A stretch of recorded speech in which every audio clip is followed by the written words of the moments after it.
Hola Eric, qué Hola, gusto, buenas noches a todos. ¿Qué tal? qué bueno que estás por Hola, a acá. todos.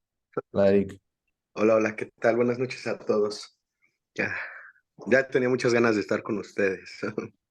Qué bueno que nos puedes acompañar. También ahora está Carla Cano, que nos acompaña después de un buen tiempo, pero que ella también ha sido parte de nuestro grupo desde los inicios allá en la Universidad Franco-Mexicana, ¿no?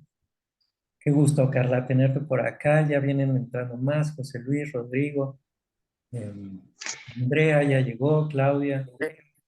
Pues muy bien. Fíjense que yo quería empezar pues diciendo algunas cosillas que han ido sucediendo en estas sesiones que hemos tenido. Afortunadamente hemos tenido muy buena participación, han estado muy nutridas de público también las reuniones. Qué bueno que estén por acá y que estén encontrando algo que les pueda ser de utilidad. Hubo gente que me contactó ahora, gente nueva. No sé si ya llegaron, ahorita no veo, me parece que no veo a nadie que no haya estado antes. Pero en el caso de que anden por ahí, pues bienvenidos sean, ¿no? Les comento que estamos haciendo pues esta actividad, este taller de lectura, con el objetivo de poder acercar un poco más a esta pues difícil empresa que es la lectura de Lacan, ¿no? Que como yo les comenté desde el principio es algo que tiene muchas dificultades, pero tal vez una de las más importantes es que no se puede hacer Ujú. fácilmente en solitario, ¿no? Entonces lo mejor es participar en grupos. Ay, Rodrigo, ¿podrías ponerle en silencio tu micrófono, por favor?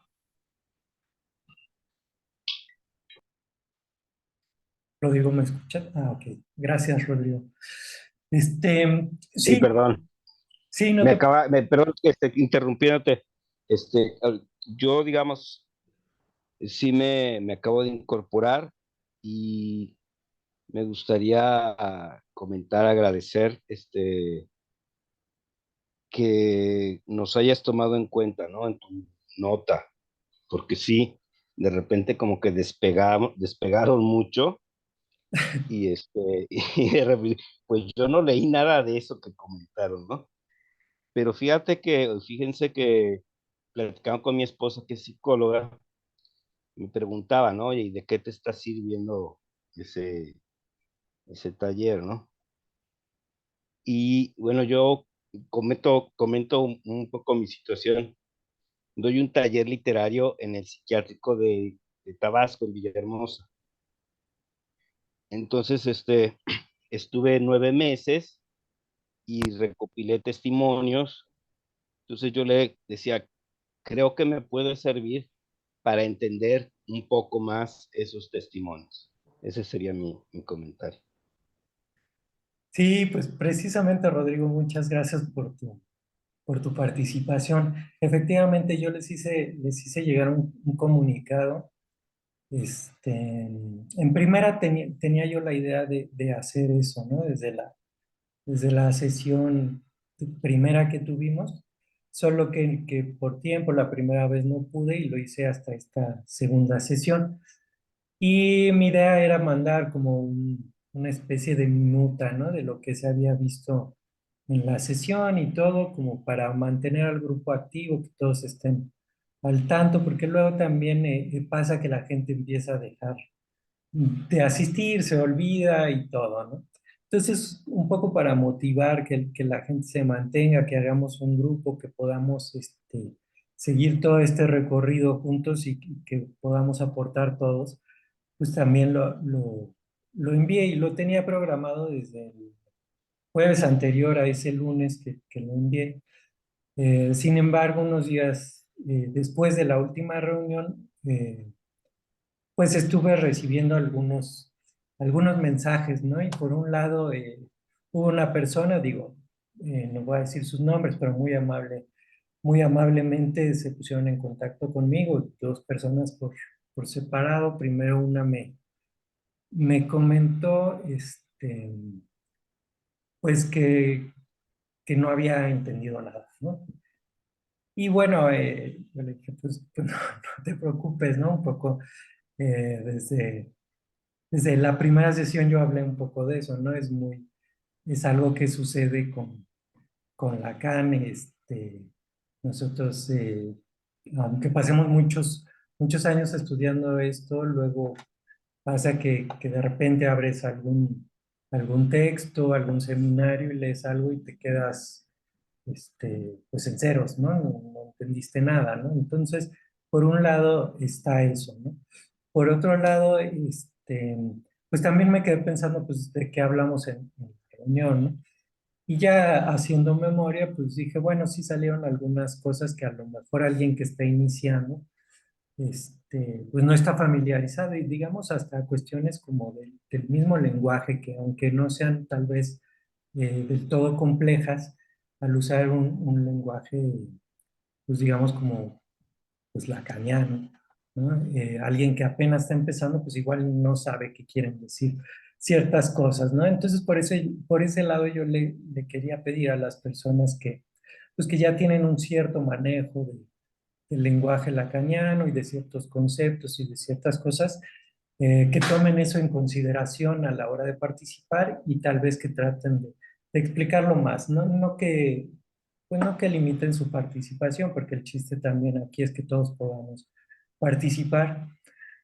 Y por ese lado también, pues otra cosa que se me ocurre es que también ayuda, ¿no? Alguien que no está familiarizado le ayuda a empezar a escuchar ciertas cosas que aunque tal vez en este recorrido no alcancemos a abordar, ya irse familiarizando también con ciertos conceptos, ciertos términos que se utilizan en el psicoanálisis lacaniano, le pueden ir ayudando también para cuando haga sus propias lecturas, ¿no? Entonces, por ese lado yo les diría, no se espanten, a veces así pasa, ¿no? Nosotros que ya llevamos mucho tiempo nos sigue ocurriendo en ocasiones, entonces por ese lado creo que no hay problema.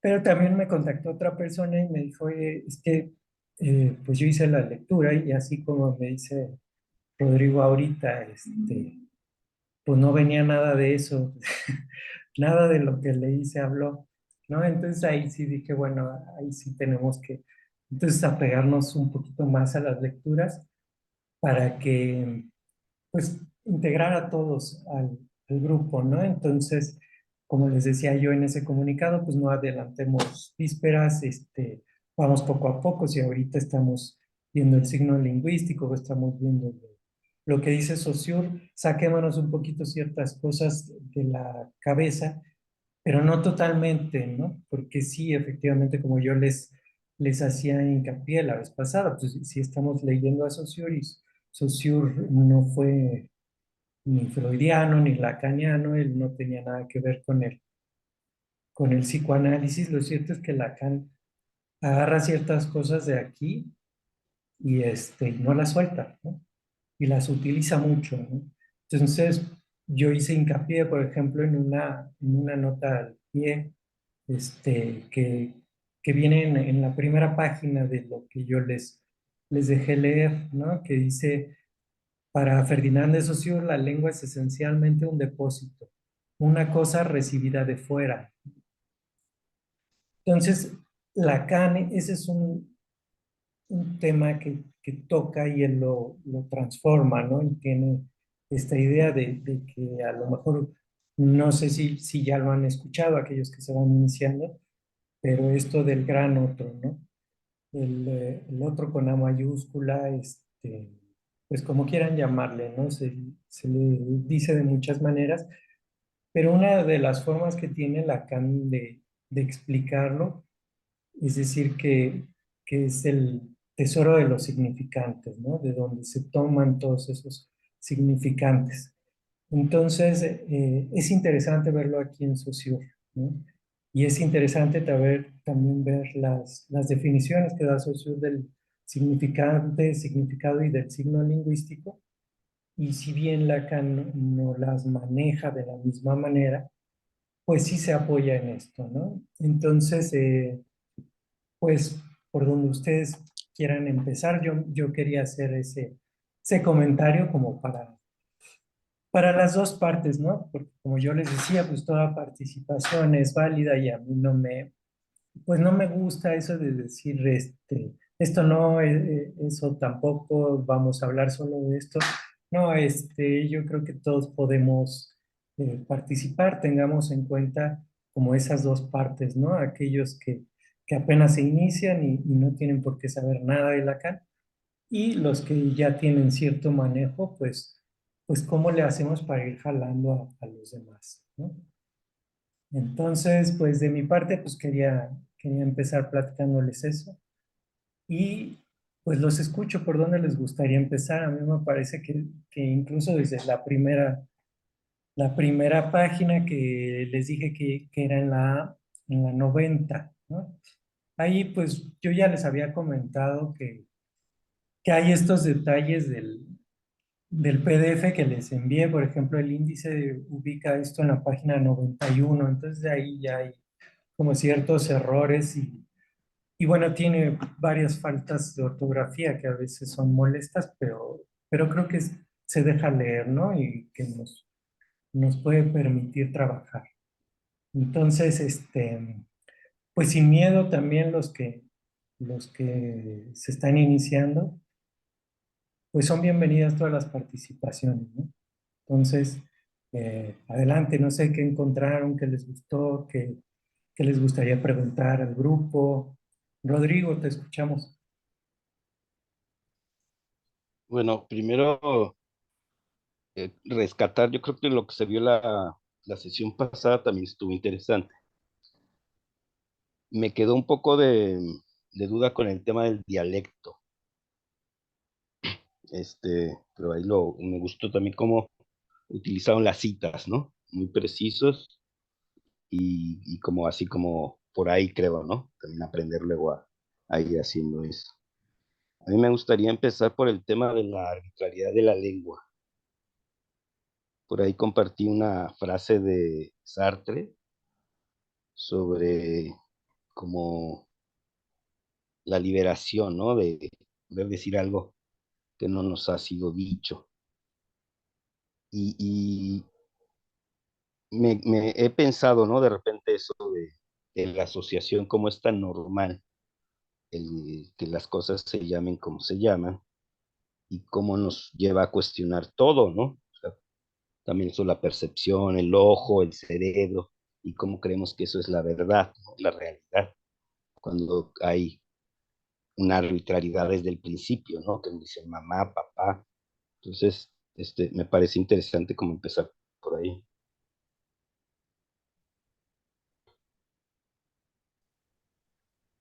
Pues me parece que también estaría interesante si nos pudieras leer lo que nos compartiste. ¿Lo tienes a la mano? Porque no es muy extenso y creo que hay algunas cosas que también se tocan aquí en esto que vimos, ¿no? No lo tengo en la mano, pero está ahí en el chat, en el de WhatsApp, que no tengo mi celular a la mano. A ver, dame un segundo.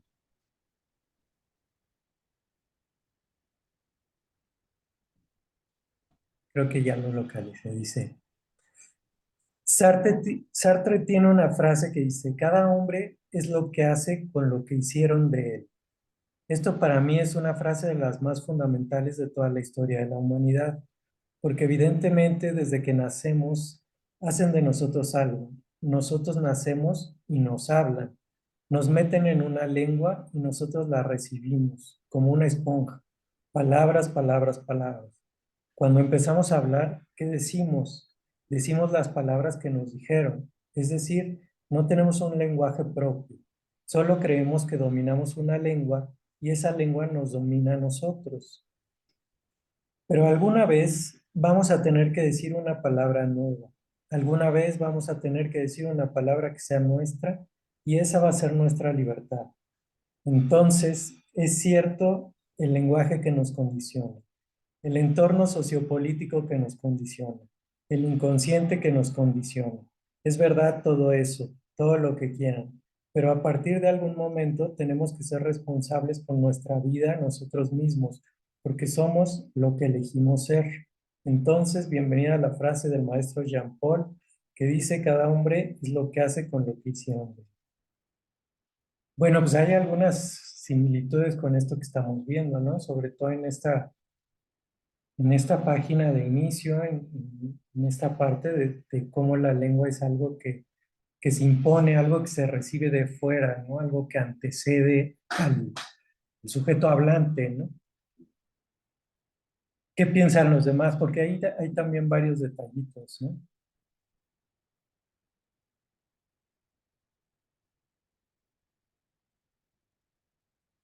Digo, si no de esa frase, también puede ser del texto de Saussure, porque hay cosas que se pueden meter ahí también.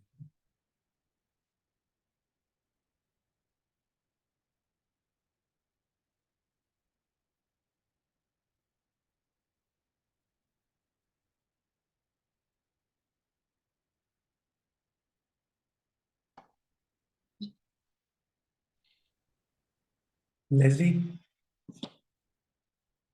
Eso es rápido. Este, Dicen que se quieren ir leve y se meten a Sartre y Saussure, ¿no? Se quejan de Lacan y Saussure está peor. Ahorita que lo releí, no lo había releído, dije, ¿qué onda? Creo que ya me confundí más. Creo que ahora tengo que regresar a Lacan otra vez, o ya no sé. Pero es justo, ahorita ahorita están adentrándose en esto del lenguaje. Ahí me gustaría agregar esto que habla de lo natural en la lectura. Sea, cuando habla de lo natural, ¿a qué se refiere? ¿No? Porque dice, espera, déjame ver si lo encuentro, porque sí lo anoté, y abajo también viene ahí tu nota, ¿no? Aquí dice, cuando habla de la lengua como un depósito, una cosa recibida de afuera, después, bueno, se agrega lo de la imagen acústica que está cuando está refiriendo lo del signo. Eh, la representación natural de la palabra, natural. Bueno, me hace ruido, ya desde ahí digo, porque, bueno, es lingüista, ¿no? Y yo con lo lingüístico me pierdo muchísimo y también suelo también resaltar porque lo suelen hacer a propósito también, ¿no? Por alguna razón. Pues no, no sé si ustedes sepan esas razones.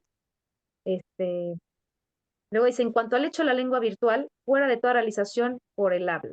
No, esto sí, o sea, siento que se relaciona esto del dicho, ¿no? Lo que dice Lacan también, esto de Sartre, pero aquí como se podría entender esto de lo natural. Eso es el inicio. Y quería responder algo en cuanto a la liberación que habías dicho, Ricardo, ¿eh? Rodrigo, ya le ando cambiando el nombre. Que no nos ha sido dicho, algo dijiste de la liberación. Ah, lo de la arbitrariedad, ese también, otro aspecto, porque es lo de la mutabilidad y la inmutabilidad, ¿no? Que tiene que ver con esta arbitrariedad, y también me perdí muchísimo. Entonces, tal vez y si nos podíamos meter, bueno, si quieren, pueden explicar, ¿sí? No sé, como quieran, o sea, con respecto a esto de la mutabilidad y la arbitrariedad, ¿no? ¿A qué se refieren también con esta arbitrariedad? ¿En qué sentido? Porque sí es muy diferente a cómo lo toma después Lacan, este, y Freud también. Entonces, aquí no sé cómo se esté significando esto, ¿no? De la arbitrariedad en la lengua, o de qué forma, ¿no? Porque esto es lo que se está discutiendo justo en el texto, ¿no? De la mutabilidad y la inmutabilidad, qué tanto tiene una continuidad, qué tanto no, qué tanto se separa, qué tanto, o sea, bueno, ahí estoy perdidísima. Salud. Gracias. sí, pues son varios aspectos, Leslie, pero ¿dónde está lo de la naturaleza que mencionas? Eso sí, no lo alcanzo a ver. ¿Nos dice Después, sin nombre? des- después de lo que pusiste ahí en nota de pie, Ajá. allá abajito. Ah, ok. Esta parte, ¿no? La imagen acústica es por excelencia la representación natural de la palabra, en cuanto hecho de lengua virtual, fuera de toda realización por el habla.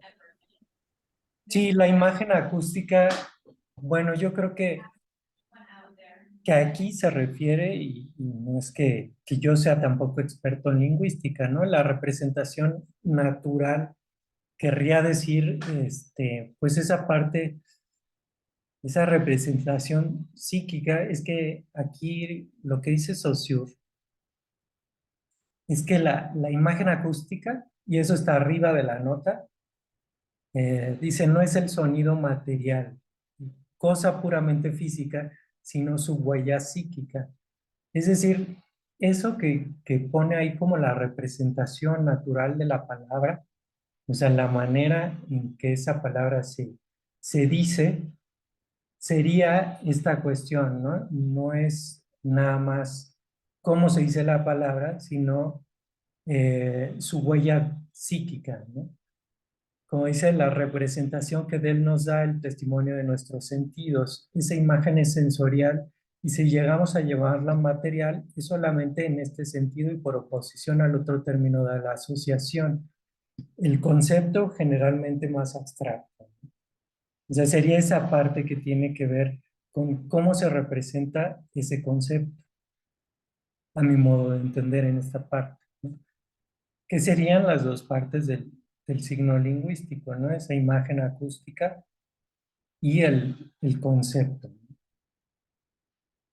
Ahora, lo arbitrario del signo, este, pues tiene que ver con varias cosas, ¿no? Bueno, no con varias cosas, pero sí podríamos decir que lo arbitrario del signo, en pocas palabras, diría que no hay nada en las cosas que implique que tengan que llamarse de esa manera, ¿no? O sea, las cosas tienen un nombre, pero ese nombre no se designa por una razón en específico, ¿no? Sino que es algo arbitrario. O sea, primero se le empieza a llamar a una cosa de cierta manera y eso no quiere decir que se elija su nombre, ¿no? Pone ahí, me parece, el ejemplo también Saussure que se planteaba antes como de las onomatopeyas, ¿no? En donde se pensaba que el sonido que hace cierto animal, este, o el sonido que hace cierta cosa, como pone la palabra francesa, me parece fouet, ¿no? Que es látigo, que se dice que se le llamaba así al látigo por el ruido que hace, ¿no? Entonces eso sería una onomatopeya, que el origen de ese nombre es por el ruido que hace. Pero lo que está diciendo aquí Saussure es que eso no es verdad, que ya que se hace un análisis, que en este caso sería un análisis diacrónico, porque es un análisis que se hace de la evolución de la palabra, nos lleva a darnos cuenta que no es así, que esa palabra viene de otra palabra del latín que ha ido evolucionando y que por eso ahora a un látigo en francés se le dice fuerte, ¿no? Pero en sí, lo arbitrario radica en que en esa cosa no hay nada eh, que diga que se tenga que llamar así, ¿no? Eso es por un lado, ¿no? No sé si alguien tiene algo más que aportar en este sentido. Y también dice Saussure que no es el hecho de que sea arbitrario, o sea, no implica tampoco que podamos llamarle como se nos dé la gana a las cosas, ¿no? Porque las cosas tienen su nombre por una cierta convención social y que eso se va dando a través del tiempo, ¿no? Que tiene que ver también con los otros principios que vienen un poquito más adelante, pero si quieres ahorita los vemos esos libros de la mutabilidad y la inmutabilidad, porque también al parecer son contradictorios, pero no lo son, ¿no? Sino que tienen su razón de ser. Pero por esa parte de lo arbitrario del signo es eso, ¿no? Aquí pone, por ejemplo, a ver, déjenme ver esta cuestión, ¿no?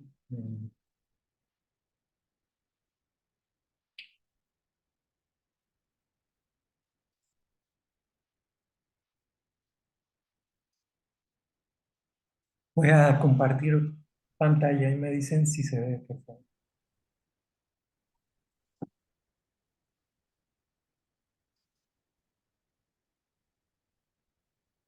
Ahí están viendo todo, ¿verdad? Aún no se ve. Todavía no se ve. ¿No se Sí, ve? todavía no. Espérenme tantito, es que dice que se está cargando. Ya lo... Ya se ve ahí. Ah, ok. Sí, ahora sí. Ahora sí, entonces, bueno, esto viene en el texto, ¿no? Esta parte del concepto y la imagen acústica, que son las dos partes que componen al signo lingüístico, ¿no? Es lo que ya fuimos explicando ahorita. Y pone Saussure sus dibujos estos que están acá más abajo. Em, Dice aquí, estos dos elementos están íntimamente unidos y se reclaman recíprocamente. Ya sea que busquemos el sentido de la palabra latina árbol o la palabra con que latín designa el concepto de árbol, es evidente que las vinculaciones consagradas por la lengua son las únicas que nos aparecen conformes con la realidad y descartamos cualquier otra que pudiera imaginar. Esto tiene que ver con lo que les estoy diciendo, ¿no? ¿Qué hay en esta cosa, en este objeto, ¿no? Que aquí, por ejemplo, está el dibujo, que haga que lo llamemos de cierta manera. Pues no hay absolutamente nada, ¿no? Más que una convención social, ¿no? Y como les decía, eso no quiere decir que el día de mañana se nos ocurra cambiarle de nombre a eh, algo inventado, porque precisamente lo que haría falta es esa convención social. Y si bien las palabras sí cambian, pues no cambian a nuestro antojo, ¿no? ¿Alguien quería decir algo más? Es lo, Sí, Leslie. es lo que se transformación, ¿no? Que algo decía de la transformación del lenguaje, que o sea, sí es una convención social, pero que también algo se sufre, de algo ahí refiere también, ¿no?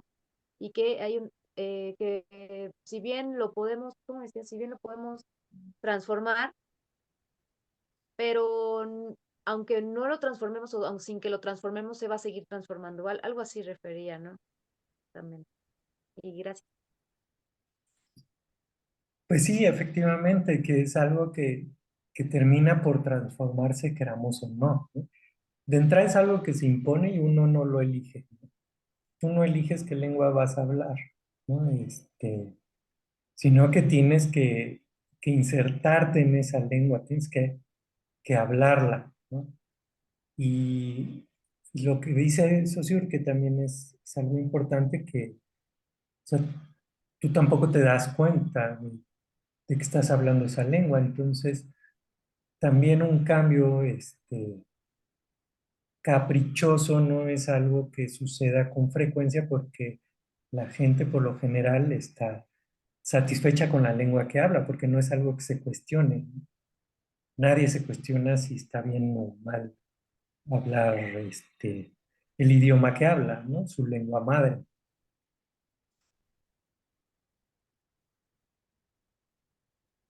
A mí me llama la atención esto de la huella psíquica. Ujú. Es ahora que estaban hablando, me recordé que el idioma donde la lengua se mueve hacia todos lados es el español. El inglés nada más es un movimiento, según la lectura, de arriba a abajo. Entonces, si las cosas no cambian, las cosas siempre van a ser, un árbol va a ser aquí en China lo mismo, pero los que cambiamos somos nosotros, pero cada uno de nosotros tiene una huella psíquica. ¿Será entendible esto que es que viene de generación en generación? También juega una parte, ¿no? También es algo que dice Saussure, pero ahí sí también tocaste distintos temas, ¿no? Para empezar, una de las cuestiones que habla de lo arbitrario del signo y que Saussure lo pone como prueba es que dice que no le llamemos a un árbol tree, por ejemplo, ¿no? Como le hacen en inglés, sería más correcto o menos, ¿no?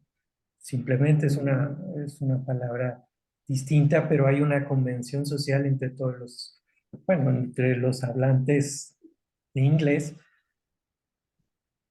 que también es algo que se debe de pensar, ¿no? Porque cómo es una convención algo que se impone, ¿no? Sin embargo, es algo que ya tiene un grupo social que ya maneja ese lenguaje, ¿no? Este, pero también dijiste algo más, Liz, que ahí si no te pude seguir, esto de que el español se mueve para todos lados y el inglés de arriba para abajo. ¿Cómo fue eso? Sí, el lenguaje español, movemos la lengua más que cualquier otro idioma. Otros idiomas no mueven tanto la lengua. La lengua de al hablar español, el español es muy rico este, en cultura, por así decirlo, pero se mueve más la lengua vertical, horizontal, diagonal, etcétera. En el caso, por ejemplo, inglés, nada más es de arriba abajo. Se ven en los libros de fonética. Mira, eso Por sí eso lo comento, por eso lo comento. está interesante, eso no sabía. Ned,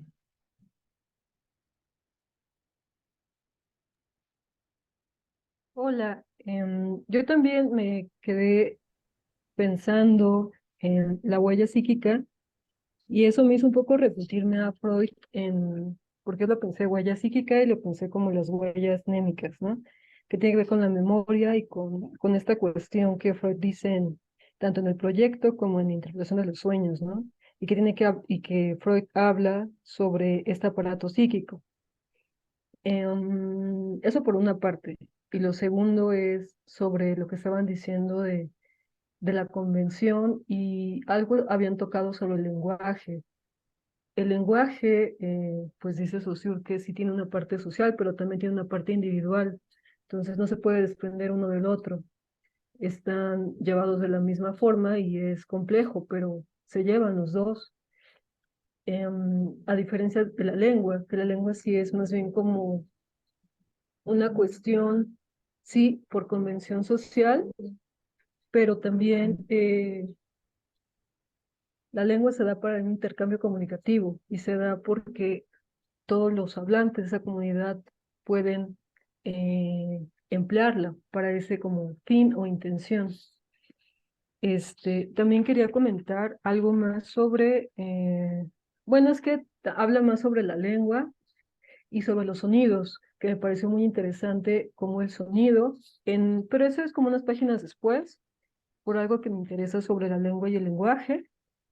Em, pero sí habla sobre el circuito de la palabra y cómo se va como decodificando, y me parece como interesante cómo vincularlo al modelo comunicativo, aunque toca algunos elementos, sí cambia un poco en el sentido de la huella psíquica, regresando al comentario, huella psíquica con una cuestión del cerebro, con una función del cerebro propiamente, cómo va procesando el sonido y ese sonido como que evoca algo, pero es mentalmente.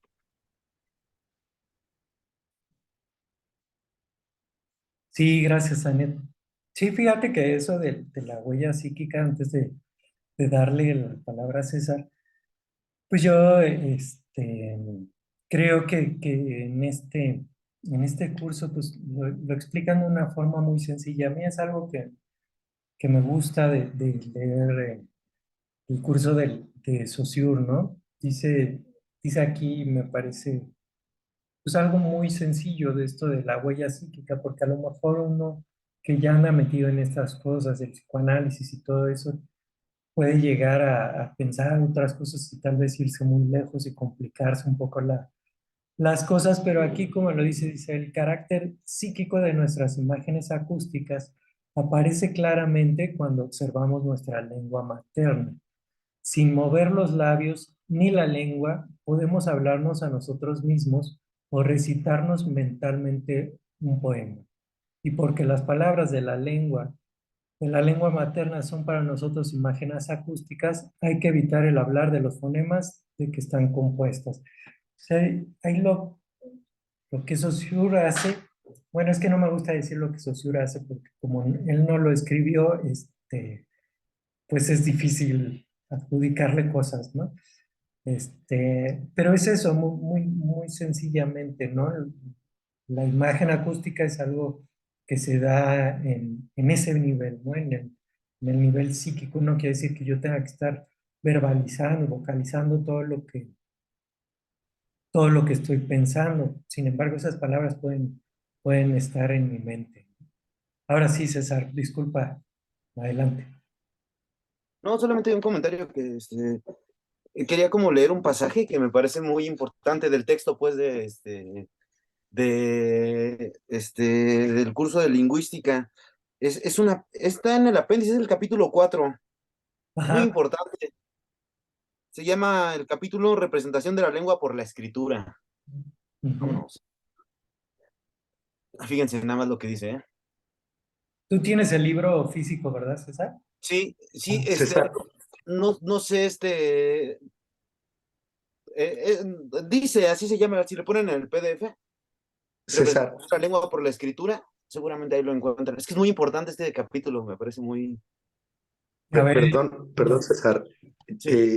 La página es la 71. ¿De tú también tienes esta versión? Es que no, es que yo lo tengo, pero tengo esta. No sé. No sé, acá están las 52. Es en el capítulo 4. En los apéndices, haz de cuenta que dice capítulo 4. Ahí de la introducción. Dice Ok, pero el primer capítulo, el 4. Ah, sí, ok, ya lo ubiqué. Va. No, perdóname, no es el 4, es el 6, perdón. Ah, Es el 6. Sí, con ¿ya razón. ves? ¿Ya vieron? Es No, este. César, es este. exactamente, sí, Va, exactamente. va, gracias. Sí, fíjense que muy importante, no quería dejar. ¿Qué número fue, Eric? ¿Qué número fue? ¿De qué Yo lo tengo en el capítulo? 71, en la 71. sí, totalmente presumido. Capítulo 6 de representación de la lengua. Y fíjense nada más esto, ¿eh? Al Saussure, bien, ¿cómo digamos? Como ¿cómo diríamos? Literafóbico, ¿no? Dice, 51 en la versión digital. ahí está. Ahí está, así como leyendo unos parrafillos, me voy a ir saltando algunas cosas, ¿sale? Dice, ahora bien, generalmente solo las conocemos por la escritura, se refiere a las lenguas antiguas, ¿no? Incluso para nuestra lengua materna, el documento interviene a cada instante. Cuando se trata de un idioma hablado a cierta distancia, es más necesario todavía recurrir al testimonio escrito, con mayor razón para aquellos que ya no existen. Para disponer todos los casos de los documentos directos, sería menester que se hubiera hecho siempre lo que actualmente se hace en Viena y en París, una colección de muestras fotográficas de todas las lenguas. Y todavía habría que recurrir a la escritura para hacer conocer a los demás los textos consignados de esta manera. Fíjense, así, aunque la escritura sea en sí misma extraña al sistema interno, que es el hablado, es imposible hacer abstracción de un procedimiento por el que continuamente se representa a la lengua. Es necesario conocer su unidad, sus defectos y sus peligros. Y fíjense, y ahora sí viene esta frasecita que Derrida no le deja pasar. De la gramatología, dice, prestigio de la escritura, causas de su ascendiente sobre la forma hablada. Lengua y escritura son dos sistemas distintos. Escuchen eso, ¿no? O sea, buenísimo. La única razón de ser del segundo de la escritura es representar al primero. El objeto lingüístico no es definido por la combinación de la palabra escrita y de la palabra hablada. Esta última constituye por sí sola ese objeto. El signo lingüístico del que está hablando es el fonológico, ¿no?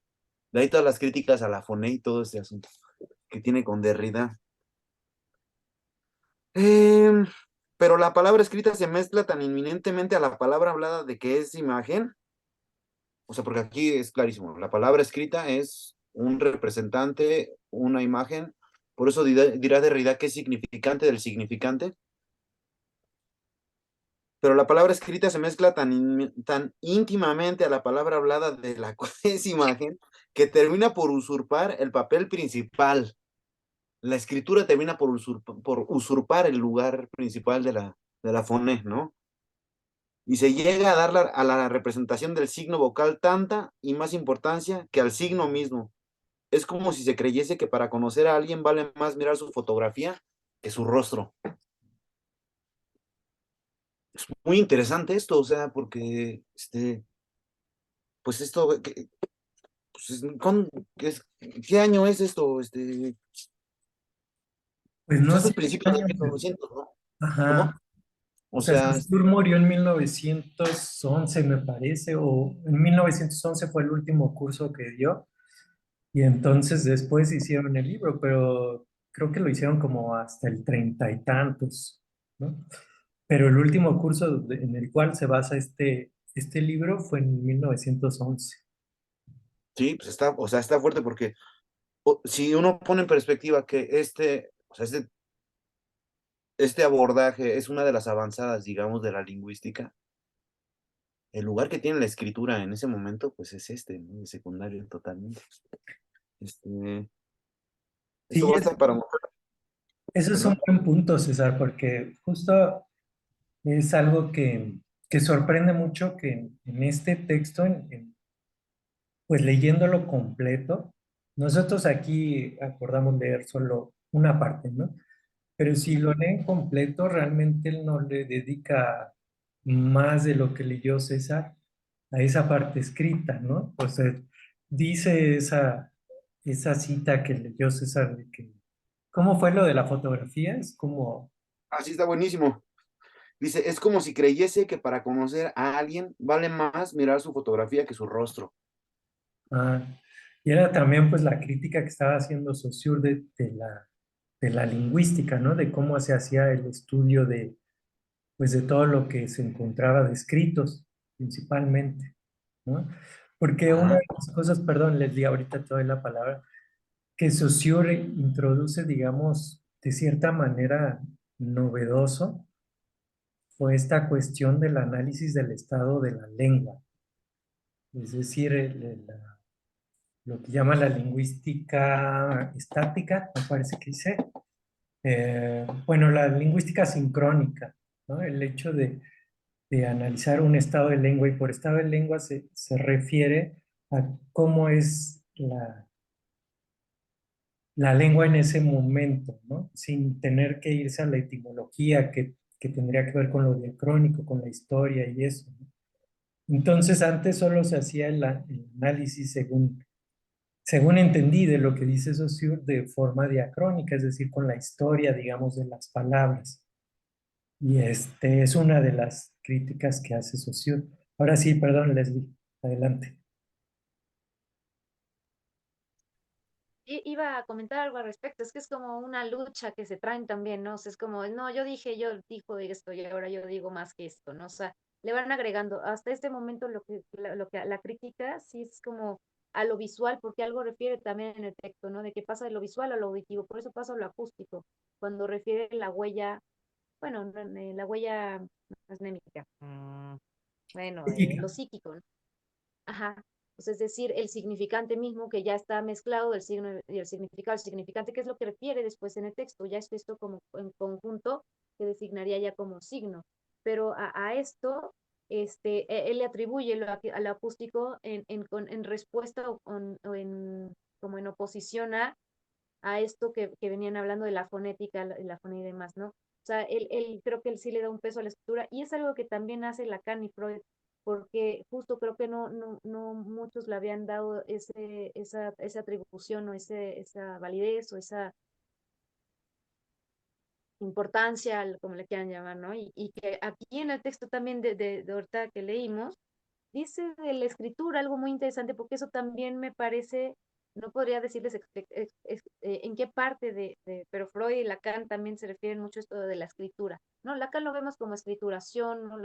Como algo representa, ¿no? Ya como más adelante con el significante. Freud también refiere la escritura en varios textos, pero bueno, en este texto aparece que dice, aquí, justo cuando habla de lo auditivo, cuando está hablando de los principios, un poquito después dice, no, no es lo visual, que aquí vamos a lo auditivo, ¿no? Que es lo que presenta uno tras otro, o sea, se presenta uno tras otro en forma de cadena. Ahí es donde mete la cadena. Que esto me parece también interesante porque, bueno, de aquí se sirve Lacan, pero híjole, delicioso, ¿no? Hasta que lo estoy leyendo digo, ay, este Lacan no se pudo haber robado todo el texto porque no pudo, ¿verdad? Pero, o sea, sí le cambió muchas cosas. Obviamente que ya se fue más allá, pero mucho trae esta sensibilidad sociuriana, ¿no? Y se destaca más, o sea, esta cadena se destaca más cuando escribimos, o sea, a través de la escritura.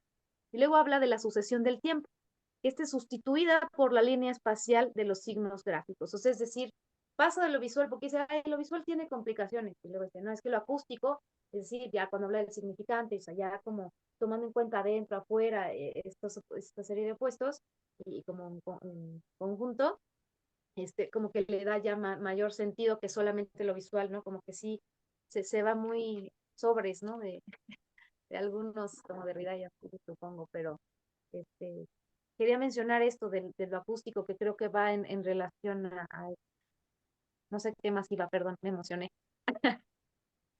Sí, es que Sí, eso provoca esto. No, César, yo te había interrumpido. Entonces, y lo que pasa es que más bien, o sea, no, es que más bien aquí, digo, hay como un ir y venir que, del peso que le da la escritura, Saussure, el peso que no le da más bien, ujú. o sea, de la secundariedad que tiene la escritura. Es que en eso consiste la deconstrucción. La propuesta de la deconstrucción exige un movimiento de la foné a la escritura, por eso habla de Derrida de un Pero ahí artista. te voy a interrumpir tantito. ¿Cómo podrías decir rápido qué es la deconstrucción? Sí, es un movimiento, o sea, en ese texto de la gramatología del 36, a lo que se refiere en ese momento, obviamente, o sea, lo que voy a decir, pues está súper ambiguo, ¿no? Pero con las salvedades, lo que dice en el texto de como movimiento de destrucción, haciendo eco al movimiento de la destrucción de la metafísica que habría estado haciendo Heidegger en Ser y Tiempo, siguiendo ese movimiento, dice que en la lingüística o en los escritos estructuralistas o algo así, no sé cuál es la palabra que utiliza, es al principio de la gramatología. Dice que hay una especie de continuidad entre la metafísica y la foné, más o menos así, ¿no? Entonces, la propuesta de la deconstrucción, en ese caso en particular, dice, los utiliza como sinónimos. Destrucción, una deconstrucción, una desedimentación de esta cosa en la que en principio estaría la foné, bueno, en principio estaría el pensamiento, luego la foné, es decir, la palabra hablada, y en ultimísimo lugar, la escritura. Entonces, lo que llama Derrida de construcción en ese momento, ya después esa palabra tomó otros cursos que igual son interesantes y lo que sea, pero en ese momento, que es cuando, hasta donde entiendo, surge, la propuesta de deconstrucción es un movimiento en el que iría de mover la primacía, hasta me da pena decir esto porque no estoy diciendo nada preciso, pero como de mover la primacía de la escritura hacia la foné. En eso consiste. Entonces, pues siempre es interesante esto por el asunto el valor que, digo, yo no lo había captado hasta que leía Derrida, hasta que mi amigo Jaime lo trabajó y estuvimos ahí pues, leyéndolo letra por letra, pero como que pasó de largo la primera vez que yo lo leí. Solo quería leer ese pedacito. Sí, y es que aquí lo interesante es eso, ¿no? O sea, porque estamos tan acostumbrados nosotros a la escritura y la manera como lo maneja Saussure, dando tanto peso a lo hablado, Sí. y poniendo la escritura solo como una representación de los sonidos, por decirlo de alguna manera, ¿no? Y ya, Ujú. y ahí lo deja y realmente como que le dedica muy poco, me parece a mí, en esto de todo el curso que da, ¿no? creo que también está la salvedad que yo les comentaba en la sesión anterior. Bueno, ya no me acuerdo si fue la anterior o hace 2 sesiones, que para este curso también él tenía un cierto programa que lo obligaba a cubrir, pues, ciertas cosas, ¿no? Esto de la historia de la lengua indoeuropea, ¿no? Entonces, lo que dicen ahí en el prólogo es que ahí se le fue mucho tiempo y que no pudo abordar muchas de las cosas que él desarrollaba, ¿no? Entonces, no sé si tal vez de haber tenido más libertad para impartir su curso hubiera podido entrarle más a esa cuestión de la escritura, porque sí es algo que hace falta, ¿no? Ya, bueno, ahorita también, con respecto a lo que estaba diciendo Leslie bueno, para empezar hay algo que, que el día de hoy me parece que no hemos mencionado, ¿no? Ahorita hemos hablado de la imagen acústica y del concepto, que son estos dos elementos que componen el signo lingüístico, pero no hemos dicho que para quitar ciertas ambigüedades, Saussure les cambia los nombres, ¿no? Para que sea más sencillo, porque efectivamente es difícil hacerse a la idea de algo que se llama imagen acústica, ¿no? Que bueno, o es imagen o es sonido, ¿no? Entonces es una palabra extraña y por eso Saussure recurre a utilizar las palabras de significante y significado, siendo el significante la parte de la imagen acústica y el significado el concepto. Entonces, eso es ahorita algo que dice Saussure, ¿no? Y eso me parece importante resaltarlo antes de entrar a las cuestiones de los principios que ya de cierta manera hablamos de lo arbitrario del signo. Es decir, que un significante, ya para no usar imagen acústica, no hay nada en un significante, eh, bueno, más bien no hay nada en una cosa o en un concepto que diga que lo debemos de llamar así, y esto también es una de esas cosas que para Lacan tiene mucha importancia, ¿no? Y si se ponen ustedes a pensar, también tiene que ver con cuestiones como qué hay en una cosa que diga cómo llamarla, ¿no? O sea, qué hay como algo esencial de esta cosa que implique que se llame de esa manera. ¿Dónde está ese lazo entre cómo se llama y la cosa misma, ¿no? Y eso es una cuestión que es muy importante preguntarse, ¿no? Porque a Lacan lo va a llevar a desarrollar, pues, cosas más amplias, ¿no? Porque, pues sí, una cosa es el árbol, una cosa es el perro, una cosa es la mesa, pero otra cosa, pues, es César, otra cosa es Leslie, otra cosa es Joaquín, Juan Carlos, ¿no? Ahí es donde también se va complicando la cosa, ¿no? Aquí eso es algo que pues sí, no me voy a adelantar a plantearlo, pero en algún momento me parece que sí nos vamos a atravesar con eso y que es una cuestión fundamental en todos los desarrollos que hace Lacan también, ¿no? Eric, adelante. Humberto, justo con lo que hablas, en algún momento en el taller también hablábamos, por ejemplo, del aspecto del cratilo, ¿te acuerdas? Sí, sí, me acuerdo, sí. Justo, o sea, me hace mucho recordar eh, lo interesante del texto, porque es, o sea, cuestionarte por qué las cosas se llaman como se llaman, ¿no? O sea, ¿por qué nos llamamos así? O sea, ¿eso qué tendría que ver con nosotros, no? El tema de los nombres de las cosas, de los nombres propios, por ejemplo, ¿no? ¿Qué es eso del nombre propio, ¿no? En la propia escritura, ¿no? Porque se nos enseña que los nombres propios incluso van con iniciales y en letras mayúsculas, ¿no? La primera palabra, o sea, escribirlo así está correcto. Y recuerdo mucho el texto del Cratilo porque también hay algo de eso en las palabras y las cosas de Foucault. No sé si alguien ha podido entrarle al texto de las palabras y las cosas de Foucault. Creo que también sería como interesante poderlo rastrear, en tanto que justo pensamos, o sea, bueno, ¿eso qué? ¿No? Eso incluso podría decirse, no, pues no tiene importancia, ¿no? Cuando, cuando estoy revisando, por ejemplo, igual el texto a través de lingüística, me hace como mucho sentido, ¿sabes? O sea, me hace mucho sentido en tanto que, pues sí te pone como en jaque a reflexionar, pues tan solo las cosas porque se llaman así, ¿no? Algo sencillo que quizá nunca se nos hubiera ocurrido y quizá hasta se pensaría que fuera banal, ¿no? Pero en realidad no, no es así, ¿no? Creo que justo lo que mencionas y la importancia que hay en Saussure es pues el hecho de por qué hablamos, ¿no? Y esa lengua como un depósito, es un depósito de qué aparte, ¿no? O sea, ¿qué depositamos en la lengua?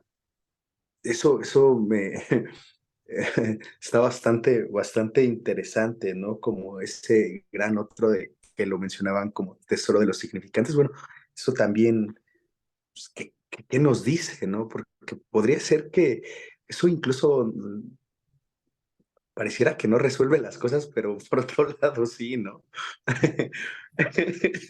Ok, solo eso. Sí, pues es una cuestión interesante, ¿no? Algo que te permite, yo creo, después de mucho tiempo de estar leyendo a Lacan y regresarte y leer algo así como lo de Saussure, darte cuenta de ciertos detalles, ¿no? Ciertos detalles que mantiene Lacan por mucho tiempo y también que te das cuenta cómo los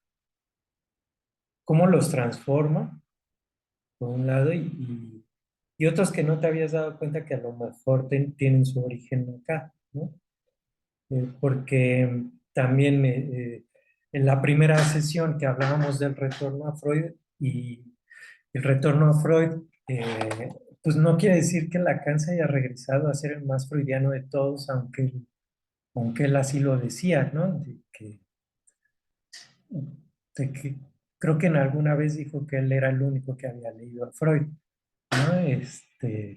Pero bueno, el único que lo había leído a su manera y el único que lo trabajó de esa manera, ¿no? Pero también con Saussure él hace lo mismo, toma ciertas cosas. En ese caso que yo les decía, pues está hablando de la lengua, ¿no? Y habla de la lengua y uno pues automáticamente se recuerda lo que Lacan dice del otro como el tesoro de los significantes. No quiere decir que esa sea ya la definición del otro siempre y todo el tiempo, ¿no? Porque pues ya sabemos que Lacan va cambiando las cosas, pero sí es algo que nos ayuda a pensar más o menos y que nos puede ayudar sobre todo a las personas que están empezando. ¿A qué se refiere Lacan cuando dices que el gran otro es el tesoro de los significantes, ¿no? Pues porque es algo que cuando uno lo escucha, pues, ¿qué quiere decir eso, no? Yo quisiera leer otra cita. Arráncate, César. Me parece muy importante tenerla en consideración porque o sea, tiene un eco directo a en el seminario de Lacan de la psicosis, tiene un eco directo a este apartado que es el capítulo 4 de las consideraciones generales, creo que se llama, no, de la lingüística sincrónica, la segunda parte. En mi libro está en la página 159. El capítulo se llama El valor lingüístico. ¿Cómo? Es el valor lingüístico. Es justo donde Ah, estabas trabajando lo del árbol y lo del signo. Dice, Yo que perdón, César, yo que lo tengo en la otra versión, está en la página 191 de esta versión. ah, gracias, Eri. dice, Para darse cuenta de que la lengua no puede ser más que un sistema de valores puros, basta considerar los dos elementos que entran en juego en su funcionamiento, las ideas y los sonidos. Eso, psicológicamente hablando y haciendo abstracción de su expresión por las palabras, nuestro pensamiento no es más que una masa amorfa e indistinta.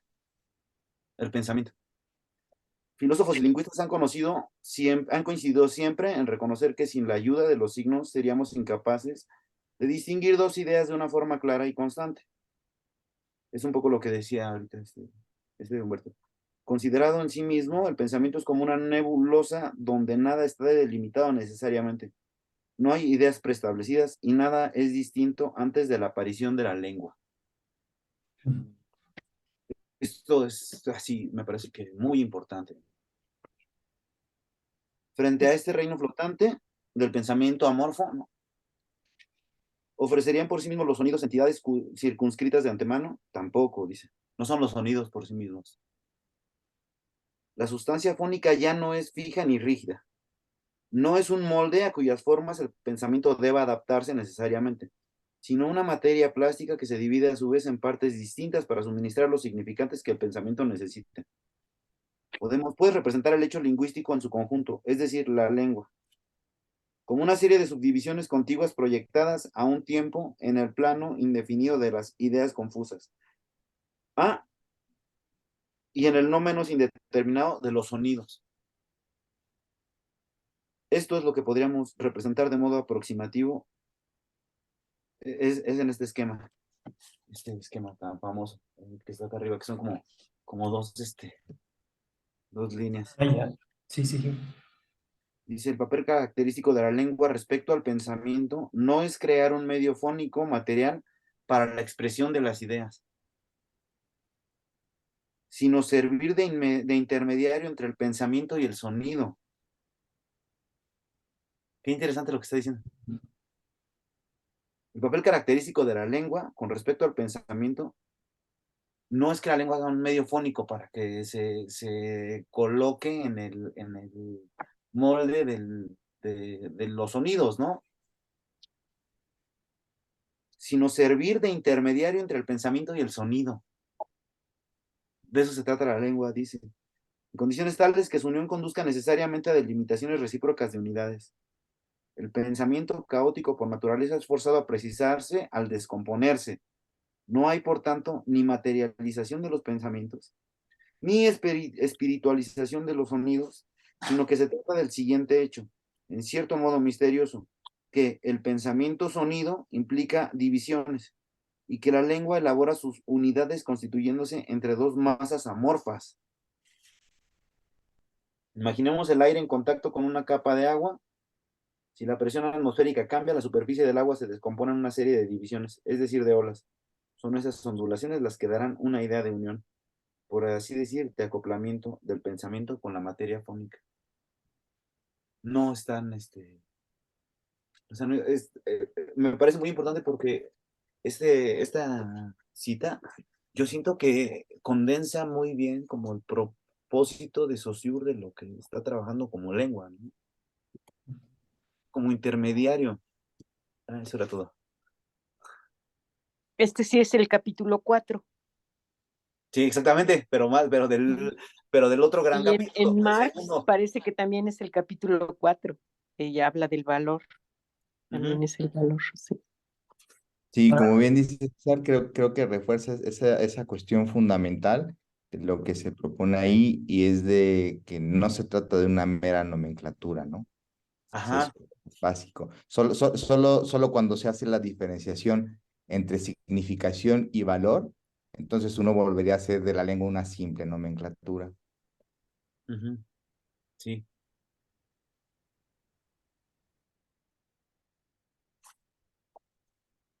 Esa parte del valor, eso ya está saliendo de estos capítulos, ¿verdad?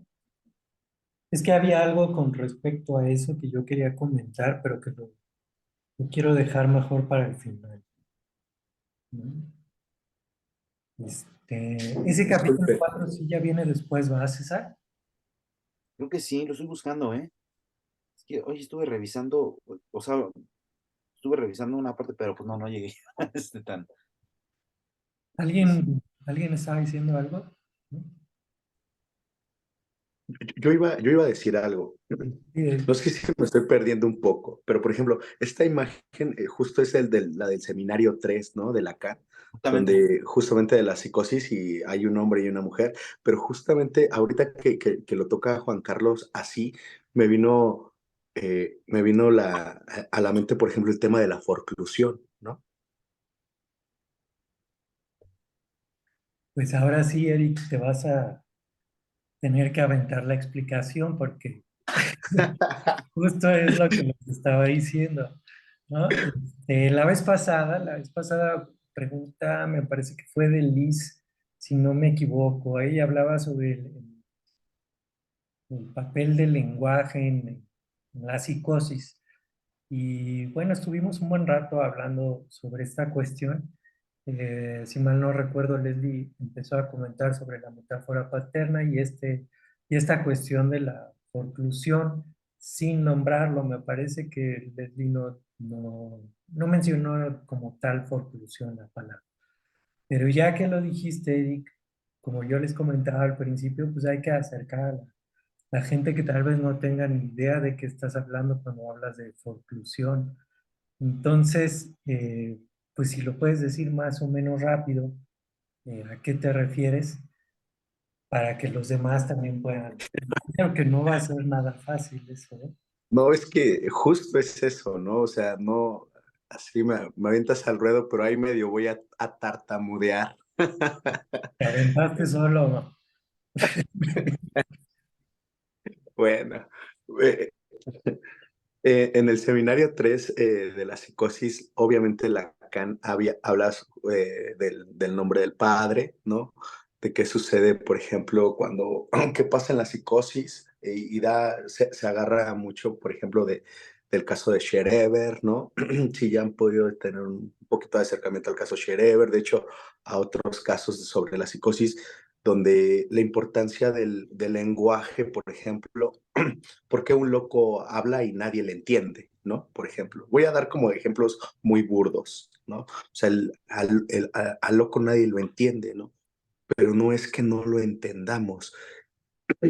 Hay algo de verdad en él que se escapa, ¿no? Que el propio lenguaje también podría escapar porque tiene que ver con algo simbólico, donde está la ruptura en realidad no es en el lenguaje, sino en algo simbólico. Es decir, eso simbólico Lacan le llama el nombre del Padre, ¿no? Donde justamente la ley no, digamos, no está insertada y en ese momento entonces, pues bueno, el psicótico no está en el registro, digamos, de lo simbólico. Palabras más, palabras menos, traté de ser como muy simple y así, pero más o menos va por ahí, ¿no? Sí, fíjense, aprovecho ahorita que salió este comentario de Eric.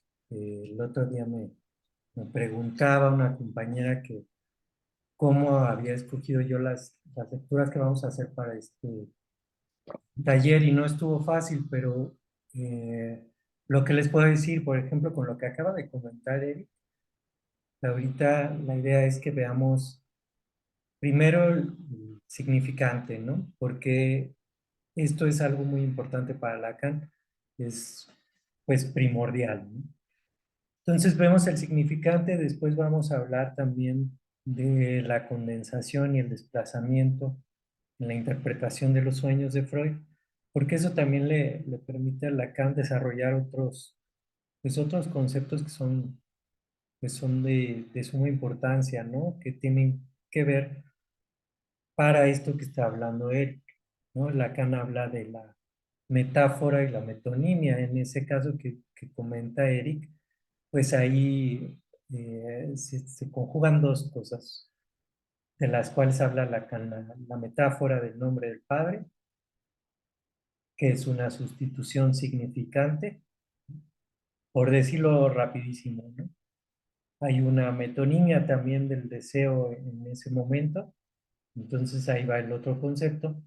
Entonces por eso nosotros vamos vamos más o menos llevando este orden que nos permita llegar a esas cosas, porque también vamos a leer algunas lecciones del seminario, las formaciones del inconsciente, que tienen que ver precisamente con esto de la metáfora paterna.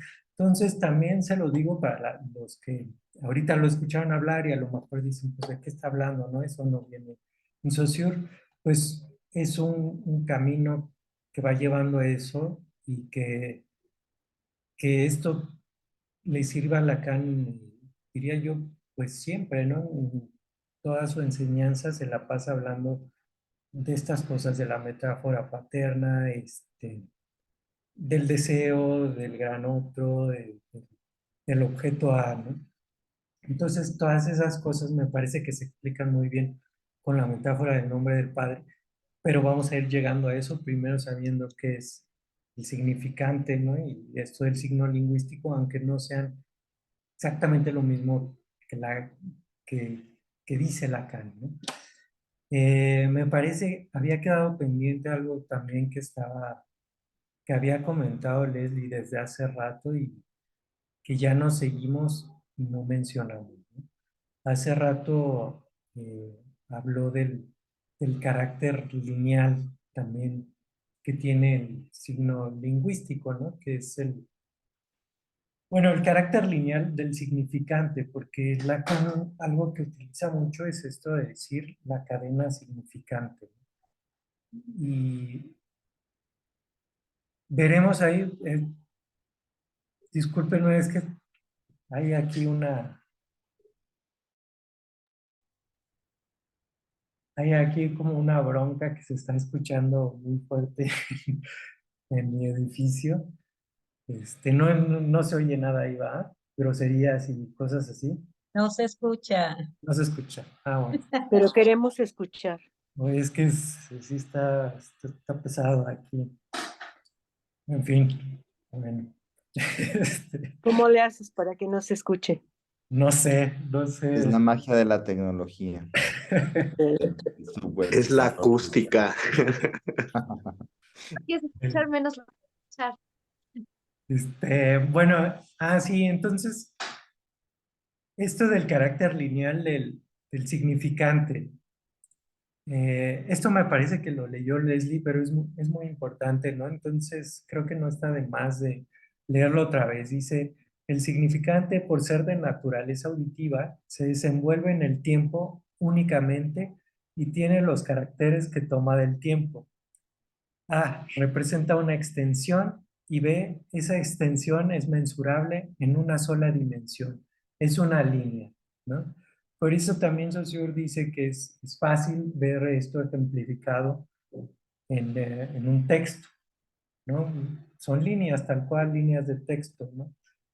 El significante se va moviendo en esa línea y digamos que no se encima, ¿no? No hay dos significantes que puedan salir al mismo tiempo, sino que están unidos en una línea, ¿no? También esta es una cuestión que para Lacan es muy importante, ¿no? Dice aquí Saussure también, los significantes acústicos no disponen más que de la línea del tiempo, sus elementos se presentan uno tras otro, forman una cadena. Este carácter se destaca inmediatamente cuando lo representamos por medio de la escritura, en donde la sucesión en el tiempo es sustituida por la línea espacial de los signos gráficos. Entonces, digamos que aquí pues es una pequeña referencia, no muy extensa, pero que sí lleva a hablar un poquito de la escritura, aunque sea. Y no sé si César, ¿quieres decir algo? ¿No? Ok. Viene entonces la siguiente parte que creo que es también importante hablar de esto, ¿no? Que es la inmutabilidad y la mutabilidad del signo, porque también es algo que mencionó Leslie de pasada, como algo que no le había quedado muy claro. Y son pues dos características que tiene el significante que parecen ser contradictorias y lo cual hace que sea algo criticable, ¿no? Ahí mismo pone como algo que se le criticó a Saussure fue esta cuestión, pero fíjense aquí en la primera parte, hay algo que dice que también le va a llamar la atención a los que están en el psicoanálisis lacaniano, ¿no? Dice, si con relación a la idea que representa aparece el significante como elegido libremente, en cambio, con relación a la comunidad lingüística que lo emplea, no es libre, es impuesto, ¿no? O sea, esas son las dos partes que ya hemos visto, ¿no? Lo arbitrario del signo y que tiene que ver también con esta cuestión de que es algo que precede al sujeto, ¿no? Dice, a la masa social no se le consulta ni el significante elegido por la lengua. Ni el significante elegido por la lengua podría tampoco ser reemplazado por otro. Este hecho, que parece envolver una contradicción, podría llamarse familiarmente la carta forzada, ¿no? Entonces, esa parte a mí me gustó, ¿no? Es algo que uno no elige, que es impuesto, y, y a pesar de que es arbitrario, pues no se puede cambiar, ¿no? Entonces, ahí radica su carácter de inmutable, ¿no? Leslie, te escuchamos. Es más pregunta. Espérame, ya se me fue. ¿Qué se elige libremente y qué no sería? Esa es mi pregunta. ¿Qué sería lo inmutable y qué sería lo mutable? O, porque sí, la contradicción va a estar, y la paradoja también, y la ambigüedad también, y habla de ellas, ¿no? Incluso las pone en conjunto la mutabilidad con la inmutabilidad, y no una sin la otra también. Pero, entonces, ¿cómo pensaríamos cada una? Ya después las unimos, ¿no? Pero repito como uno, luego dos, y ver qué sería lo libre y qué no, qué es lo arbitrario y qué no, ¿no? Estoy perdidísima. Gracias. Sí, lo arbitrario. Adelante, Juan. Sí, ahorita con todo lo que vamos comentando aquí como grupo, creo que pues ya nos fue muy evidente la cuestión de lo que está trabajando. Bueno, no te gusta decir que es pues Saussure, pero lo que se está recolectando de Saussure en ese texto parece muy paradójico, ¿no? O sea, si queremos verlo como una propuesta teórica, por ahí mencionaste, Humberto, algo así como contradicciones, y en efecto puede ser muy paradójico cómo va presentando esas propiedades pues, del signo lingüístico, por ejemplo, o de la misma lengua. Por ahí hablamos de que sí, es una cuestión que se hereda, pero también el lenguaje también estaría apuntando a una facultad natural, pero no es la facultad del lenguaje hablado lo que es lo natural al hombre, sino la facultad de constituir pues una lengua, ¿no? O sea, ese sistema de signos que corresponden a ideas distintas. Y lo mismo pasa con esta propiedad que se está tratando de la mutabilidad e inmutabilidad, ¿no? O sea, que el signo lingüístico sea mutable e inmutable a la vez parece algo paradójico, y en efecto tiene que ver creo yo, con esa cuestión de que no hay, ya lo revisamos ahorita, no hay nada de natural en ese enlace entre el significante y el significado. Y, y en efecto, en ese sentido sería inmutable en el sentido de que cualquier sujeto hablante no puede simplemente cambiar esa relación. Sin embargo, del hecho de habla en un conjunto, en la masa hablante, eso sí va teniendo cambios y sí se va modificando. Entonces, ese es como lo paradójico y que pareciera contradictorio, y de hecho él ya más adelante lo vamos a ver ahorita tal vez si da tiempo. Por eso va a proponer como estas dos disciplinas que hasta llamaría ciencias, que tocarían cosas distintas, y es como divide el estudio de la lengua, ¿no? En una lingüística sincrónica y diacrónica, por estas características que parecieran opuestas, pero no dejan de tener su relación en el estudio mismo de la lengua. Sí, efectivamente, aquí en lo que dice Juan también viene esa distinción de la que hablamos más la vez pasada, ¿no? Entre lo que es la lengua y lo que es el habla. Que el habla sería el uso particular que se hace de la lengua, ¿no? La lengua sería como todo el sistema que utilizan los hablantes, pero el habla sería como la puesta en funcionamiento, o sea, lo que hace cada quien al hablar, pues, valga la redundancia, esa sería el habla, ¿no? Y el habla es donde se dan estos cambios, ¿no? O sea, por un lado, sí es inmutable el, el significante en el sentido de que no podemos elegir cómo llamarle a las cosas, no podemos elegir con qué significantes nos vamos a dirigir a los demás, no podemos elegir cómo tenemos que hablar con la sociedad, ¿no? Sino que eso ya es algo que nos antecede y nosotros nacemos con eso, nos es impuesto y es algo que nos viene de afuera.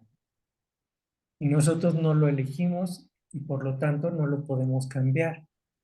Pero esos cambios se van dando de forma natural, se van dando a ese nivel del habla, a nivel del habla, pero también la vez pasada, en lo que hablábamos de estas diferencias entre lengua y habla, eh, pues decíamos que solo hay, el habla sería digo, la lengua sería el sistema y, y el habla sería el uso que se le da, ¿no? Y solo se cambian ciertos elementos, pero no el sistema completo, ¿no? Entonces se van dando los cambios como a ese nivel de cierta manera particular, pero tienen que ir siendo integrados en la convención social. Si no, no hay cambio. César. Sí, es que me parece muy interesante este asunto, que además siento que ha servido de argumento en contra del trabajo que han hecho, que se ha hecho desde el feminismo, este, o sea, para criticar y para frenar la propuesta de lo que implica el lenguaje inclusivo. O sea, tiene una propuesta eso de fondo, fuerte. Se puede o no estar de acuerdo, eso ya es otro asunto. Sin embargo, sí hay, o sea, ese movimiento social sí ha provocado cambios. O sea, en francés esos términos están incluidos, el todes, amigues, que hasta donde entiendo la escritura se escribe con X, ¿no? En vez de a mí, en vez de la O de la A, se escribe una X. Este, Algo así, que normalmente es como que suele ser recibido de una manera como muy risible, muy ridiculizante, pero yo pienso que tiene de fondo un valor importante lo que está en juego ahí. Pero principalmente pensando en esta cosa de, o sea, me plantea, lo tomo como ejemplo, pues lo planteo como ejemplo de este asunto de la inmutabilidad, porque no es lo que propone el movimiento del lenguaje inclusivo, no es una decisión de alguien. O sea, las rupturas en el feminismo son las que sostienen la posibilidad de hacer ese movimiento. Nadie eligió eso, pero la posibilidad de introducir una nueva forma de nombrar algo tiene cierto grado de decisión, ¿no? Me parece muy interesante. Y muy interesante para pensar esto, pues, el asunto de la inmutabilidad y de la mutabilidad a través del tiempo, que es lo que está como posible. Solamente quería hacer ese comentario sobre ese asunto que me parece interesante para pensarlo hoy. Este, Gracias. Adelante, Juan. Sí, concuerdo totalmente con César. Yo creo que por ahí sería como bastante discutible. Los lingüistas seguramente lo han estado haciendo. Hay una famosa, yo creo que la conocen, Concepción Company, que más bien le ha dado a esa cuestión del lenguaje inclusivo, pero desde otros fundamentos, ¿no? Pero sí, creo que esta cuestión de la mutabilidad y mutabilidad serviría justo para esa discusión. Y es que, si nos ponemos a pensarlo, parece algo bien locochón, porque, o sea, lo que nos está diciendo aquí, Saussure, es que la lengua se transforma sin que los sujetos hablantes sean capaces de transformarla, ¿no? Esa es como la cuestión así del postulado. Y todas las alteraciones que puede sufrir son a través del desplazamiento es justo de la relación de ese signo lingüístico, de la relación entre el significante y el significado. En la página de la versión digital, en la página 100, hablando de esa cuestión de la mutabilidad, casi al final vemos el siguiente texto. Tal perspectiva sería insuficiente, sean cuales fueran los factores de alteración, ya ven aisladamente o combinados, siempre conducen a un desplazamiento de la relación entre el significado y el significante. Eso yo creo que nos va a dar más para trabajar ahorita que continuemos con lo que comenzó Leslie a comentar sobre la linealidad, ¿no? Y la cadena y demás. Eric, Yo con esto, con lo que sigue, bueno, con lo que dice César, lo que le dice Juan Carlos, me quedo pensando en estas palabras, no recuerdo el nombre, a ver si ustedes me ayudan. Estas palabras nuevas que articulan los locos, ¿no? neologismos. Los neologismos, exacto. O sea, ¿por qué no darle también cabida a eso, ¿no? O sea, ¿por qué? O sea, ok, ¿por qué entonces a los neologismos también no poderle dar alguna cabida, ¿no? Como en Shereber, ¿no? Que era el tema del asesinato del alma, cuando justo pues, realmente lo que dicen que ¿no? hay un almicidio, ¿no? Ahí nace por el tema del almicidio. Bueno, y si nosotros ahorita hemos estudiado a Scherer, hay mucha lógica, ¿eh? Sí, Eric, o sea, de hecho la sesión pasada salió ese tema también, ¿no? De los neologismos que tienen esta asociación con la psicosis, ¿no? Que también se ha visto mucho así. Incluso César mencionó un ejemplo que yo ya no me acordaba de ese ejemplo, pero que es bueno, de una paciente que se haga galopinar, ¿no? Pues ya no me acuerdo si es hombre o mujer. Sí, galopinar. Usaba la palabra galopinar y como que Lacan hacía estas presentaciones de enfermos, ¿no? En donde eh, una presentación de enfermos pues, era como lo que se hace ahora con una cámara de GESEL, pero en ese tiempo era en un auditorio, ¿no? Ponían ahí a los enfermos y se hacían como entrevistas, ¿no? Y corrígeme si me equivoco, César, pero en ese asunto Lacan busca que se estaba basando en que el paciente dijera esa palabra galopinar y resulta Existe, sí, en español era un antiguo. regionalismo, ¿no? De donde era esa En español persona, antiguo. Una palabra antigua, sí, perdón. ajá, de donde era esa persona sí se usaba, se Sí, usaba. sí, sí. Y Lacan juraba que era un Sí. neologismo y que eso debozaba, bueno, le servía para sustentar que había locura ahí, ¿no?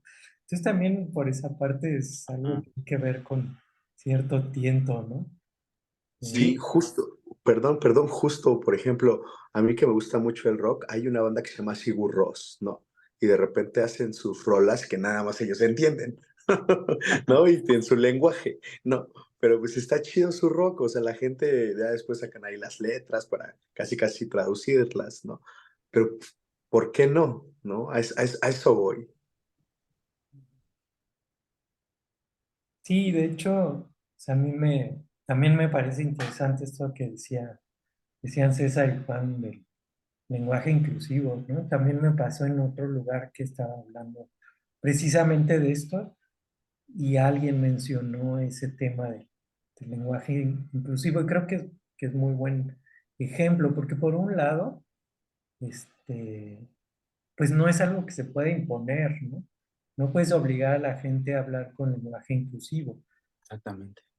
pero es probable que el cambio termine por darse, ¿no? Yo cuando se pueda, perdóname, yo quiero decir algo. Sí, sí, adelante.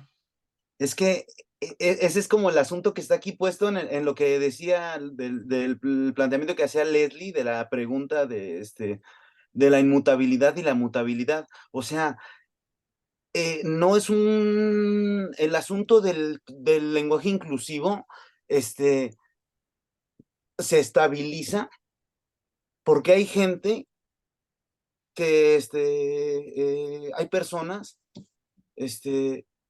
que, digamos, hay un movimiento social, ¿qué es lo que está diciendo acá? O sea, es la masa social la que sostiene esas modalidades.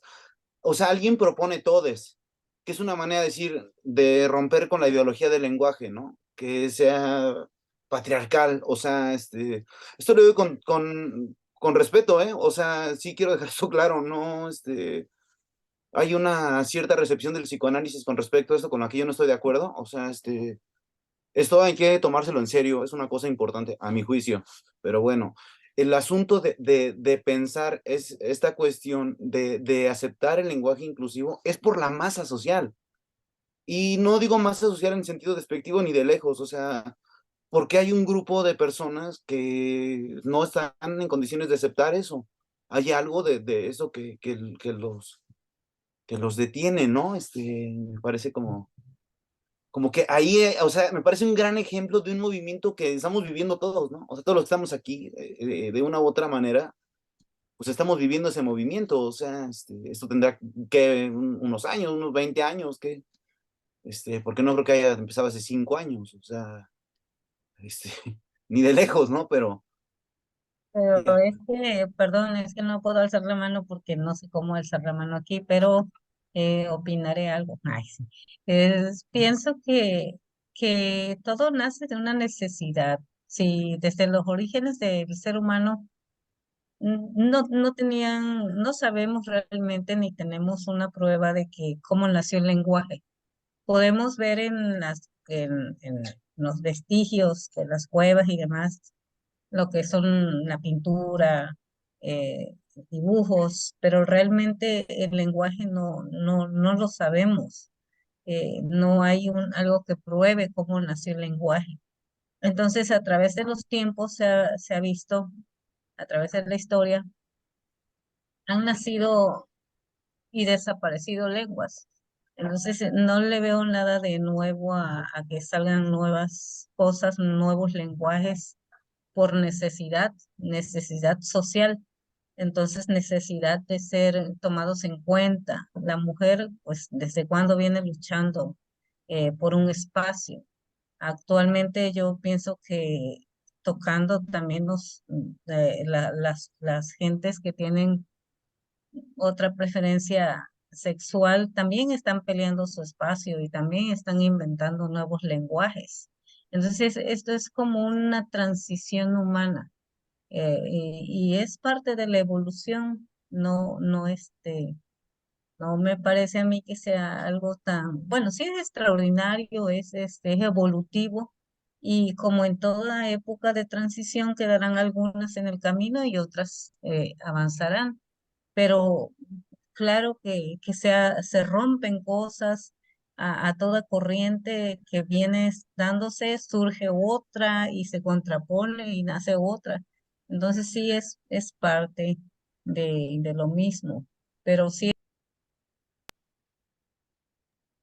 me parece interesante esta lectura porque lejos de todo asunto cultural, me llama la atención que el lenguaje nace de creo que mencionaban que una masa, ¿no? Una masa, o sea, la relaciona con el cerebro.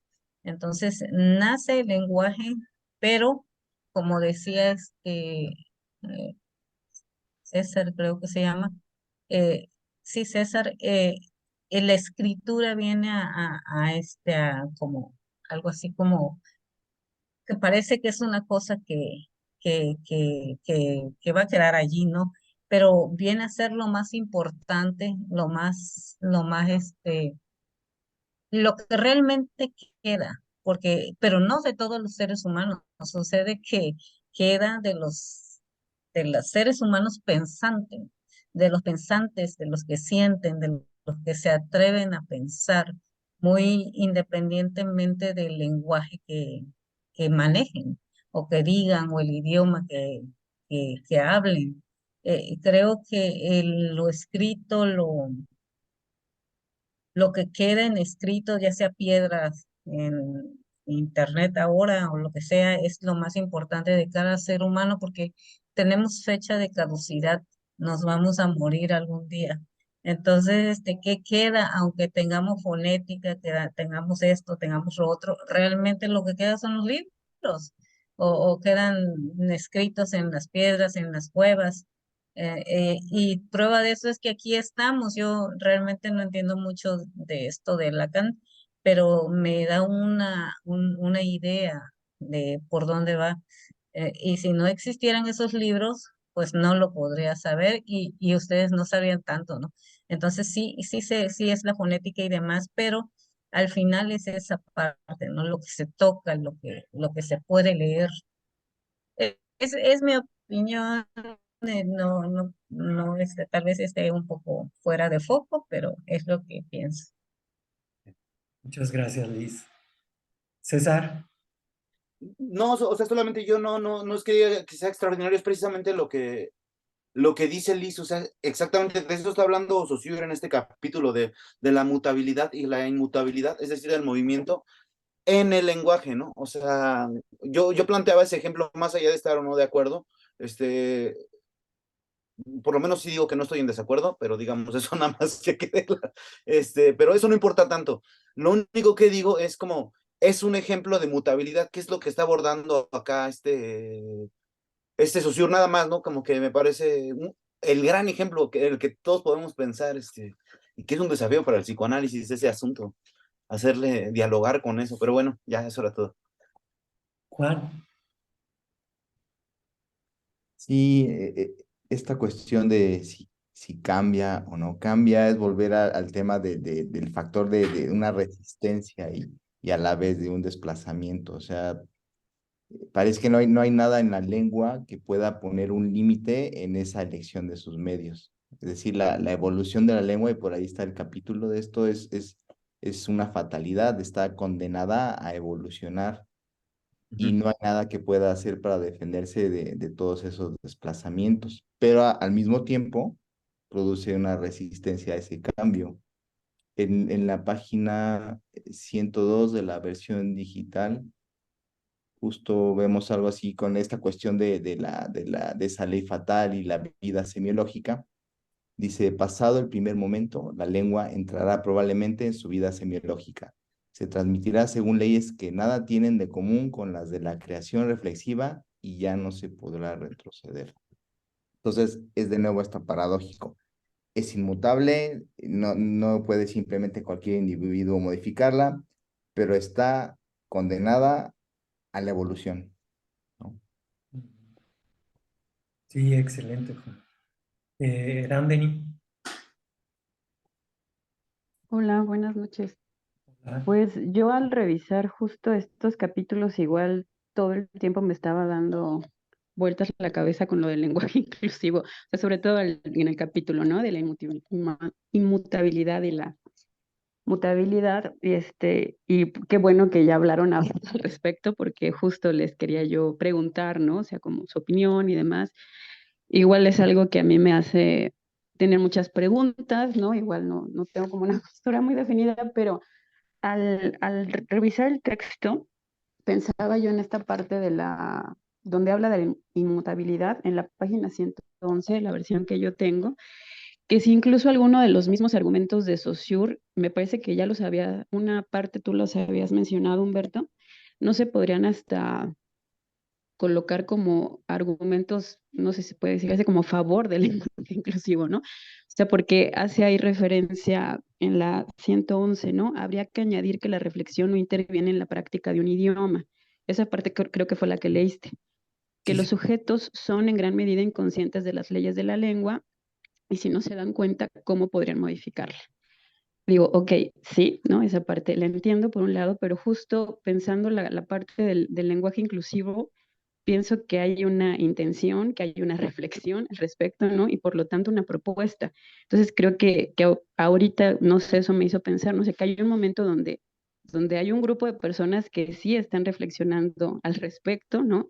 Y que tanto a lo mejor eso sí lleva, ¿no? A esta modificación. Más abajo también dice dentro de esa misma página, aunque fueran más conscientes de lo que es, la masa no podría discutirla, ¿no? Bueno, otra vez no se regresa, o sea, ahí sería como, no, no se podría, pero dice, porque para que una cosa sea cuestionada es menester que se apoye sobre una norma razonable. Entonces, insisto, ¿no? O sea, creo que tienen pues también las personas que están a favor del lenguaje inclusivo, pues sus puntos, sus argumentos y reflexiones importantes al respecto, que pienso que estos mismos argumentos de Saussure, o sea, también sirven para apoyo de ellos, ¿no? Ujú. Fíjate que yo en ese sentido creo que a lo mejor no es que asegure que sea así, pero a lo mejor eso se va a empezar a usar ya, a expandir cuando se acabe Ujú. la reflexión. Sí, creo que eso lo podemos pensar posteriormente, ¿no? O sea, Ah, ya después de tiempo sabremos qué va a pasar. sí, claro. Pero es también, fíjate, otro ejemplo antes de darle a la palabra a Leslie, que no es muy distinto a eso que están mencionando y que también está relacionado. Por ejemplo, estas convenciones que toman ciertos grupos doctos, digamos, como la RAE, ¿no? Que la RAE de un día para otro dice esto se va a escribir de esta manera, ¿no? Eh, y sin embargo no permea, ¿no? Eso lo establecen y ahí se queda, porque, pues no porque un grupo de viejos allá sentados en España, en sus reuniones que hacen, decidan cómo se van a hacer las cosas en la lengua ahora, quiere decir que eso va a permear, que muchos lo hacen supuestamente basándose en el uso que la gente hace de, de las palabras precisamente, ¿no? Pero hay otras cosas que pues es porque consideran que debe de ser así, ¿no? Y no permean, ¿no? Por eso sigue con esto de la palabra solo, por ejemplo, ¿no? Y la acentuación. Ese tipo de cosas que la RAE dice, no, ya no sé, ya no lo hagan, ¿no? Y hay quien resiste, ¿no? Entonces es como el mismo ejemplo, eh, pero ahí todavía está en una etapa de reflexión y como decía Juan, hay resistencias, ¿no? Entonces, Leslie, ahora sí. Este, es que creo que hablando de mutabilidad y inmutabilidad, en esta ambigüedad, paradoja, contradicción, todo en conjunto, que es justamente de lo que se sirven Saussure y Lacan y muchos otros filósofos, este discurso doble de esta, o más bien doble dialéctica, o más bien, ya hablo de dialéctica, ya es doble, ¿no? Pero pues vamos a ponerle doble para hacerle como a Lacan, como de complicarnos más, ¿no? Pero creo que está visto en todo el tiempo, ¿no? Esto creo que ahorita estoy leyendo esta frase que ahorita me voy a referir luego a Freud un poco de lo que están refiriendo, ¿no? Pero lo voy a leer rápido. Cuando está hablando de esta parte de la mutabilidad, dice, el signo está en condiciones de alterarse porque se continúa. Lo que se domina en toda alteración es la perspectiva de la materia vieja. La infidelidad al pasado solo es relativa. El principio de alteración se funda en principio de continuidad. Ahorita que estaba leyendo esta parte con respecto a lo que están comentando, me parece que sí, o sea, está presente en todos lados, o sea, no solamente en el lenguaje inclusive y más, ¿no? O sea, creo que eso lo podemos ver incluso, o sea, en todas las formas, ¿no? Humanas, parte de, ¿no? Como podremos pensar también la dialéctica del desplazamiento y la condensación, ¿no? El significante y el significado, ¿no? Entonces, aquí, por ejemplo, cuando estoy leyendo lo de continuidad, como que me pienso más en la transitividad, ¿no? Que ya refiere más Lacan y otros autores filósofos y demás, más adelante, y que también desde atrás se ha mencionado esta parte también desde la filosofía, la transitividad. Es decir, sí está la cadena, sí la continuidad y demás. Y esto de inmutable, inmutable, es decir, desde Freud sería la compulsión a la repetición o esto que se repite todo el tiempo, ¿no? O sea, por ejemplo, en esto del lenguaje inclusivo, ¿qué se está repitiendo? O sea, esto ya había pasado antes, o sea, ya desde antes habían cambiado palabras, como dicen, ¿no? De la RAE, incluso idiomas casi completamente, ¿no? O sea, de que le dieron vuelta contraria, dialectos que incluso, como dices, ¿no? Han inventado y que ya hasta por canciones o hasta por lo que sea, ¿no? O sea, esto lo vemos todo el tiempo. Claro que todo va a tener sus efectos porque aquí lo estamos viendo, claro, como sobre el género, que lo están poniendo sobre la sexualidad, ¿no? Y sobre la sexualidad vamos a ver, o sobre la genitalidad vamos a ver muchos aspectos, pero también sobre otros, ¿no? O sea, por ejemplo, en la misma guerra, lo que está sucediendo, incluso en las dialécticas, lo que estamos haciendo aquí ya está, siento que está siendo permeado o haciendo efectos sobre esta mutabilidad y inmutabilidad, ¿no? ¿Qué estamos repitiendo aquí? A Freud, a Lacan, a Saussure, a todos estos lectores, incluso a nosotros mismos de un pasado, ¿no? Y demás, y qué es lo inmutable, lo que estamos haciendo efectos sobre el otro, es decir, el lenguaje que queramos utilizar o no, no va, o sea, no va, o sea, sí va a permear, va a tener sus efectos, claro, pero no va a ser lo suficientemente fuerte para que rompa con esta repetición humana, que sería lo que no podríamos transformar, ¿no? Pero aún así eso que estoy ahorita entendiendo hasta este momento, esta paradoja de decir, sí, aunque es inmutable, pero aún así eso mismo va en construcción de esta transitividad por era, por contexto, por momento histórico, no sé, o sea, esto de la E, de los dos, o sea, yo ya me imaginaba yo ahí a los cavernícolas diciéndole, no, yo quiero batuta y tú quieres palo, pues que sea palo y no batuta. Pues palo será y no batuta, pues órale, ¿no? O sea, otro va a decir tenedor, ¿no? Y órale, tenedor. Entonces, creo que esto da para mucho esto que estamos hablando del signo principalmente, y hablando de esto me queda la pregunta, vamos a comenzar, vamos a irnos al inicio, al origen, ¿qué es el signo? No, quisiera preguntar ¿cómo? Lacan, es que ahorita que lo estoy leyendo a Saussure, creo que está muy parecido el signo en Lacan y no lo cambia mucho. Lo que más va a construir después es esto sobre el significante, ¿no? Y a la cadena significante, todo lo que va a construir más adelante el significante normal, de todo esto que estábamos mencionando, ¿no? Pero el signo sí es igual que en Saussure, ¿no? O sea, sí lo entiende igual que en Saussure, ¿no? Como este conjunto, concepto, o hay algo que se permea también allí, con Lacan, que pueda estar yo perdiendo de vista o que ustedes tengan entendido diferente, no lo sé, aquí hablaremos de esa mutabilidad, que ya estoy entendiendo, gracias, ay, sí, ya se está anudando, ya se está articulando, gracias a todos los comentarios, y me falta el signo. Lo del símbolo, quería referir ya por último, esto del símbolo. Esto es aparte de lo que estoy refiriendo ahorita, pero el símbolo dice, es que ahí también me confundí. Eso es como anterior al significante, ¿no? O sea, es como construcción social, algo habla de esto social, esto que no cambia, que ya más bien es así, y que viene como esto de la lengua, lo entiendo así, ¿no? Como esto que ya está y que estabas, o sea, ¿cómo dice? Espérame, déjame lo leo. Dice, o sea, no está vacío, ¿no? Ya está cargado de una representación. Nada más te quería contestar algo rápido, Eric, de lo del depósito. Hace rato decías que queda depositar, ¿cómo dijiste? Algo dijiste del depósito, pero quería referírtelo al revés, que no es tanto lo que yo deposito, sino lo que eso está depositando en mí, ¿no? Algo así, era al revés, piénsalo al revés de cómo lo dijiste. Este, o no al revés, sino de las dos formas, pues, o 4, 6, 8, lo que quieras, pero a lo del símbolo que no está vacío, que ya está, dice, ese no puede ser nunca completamente arbitrario, o sea, nunca puede ser arbitrario, ¿no? O completamente arbitrario, sino que hay algo del orden social o de que ya está cargado de ese depósito, ¿no? Por eso lo mencioné, porque hay algo de eso. Entonces, el significante, en contraste del símbolo, me gustaría escuchar. Esas serían como ahora no sé.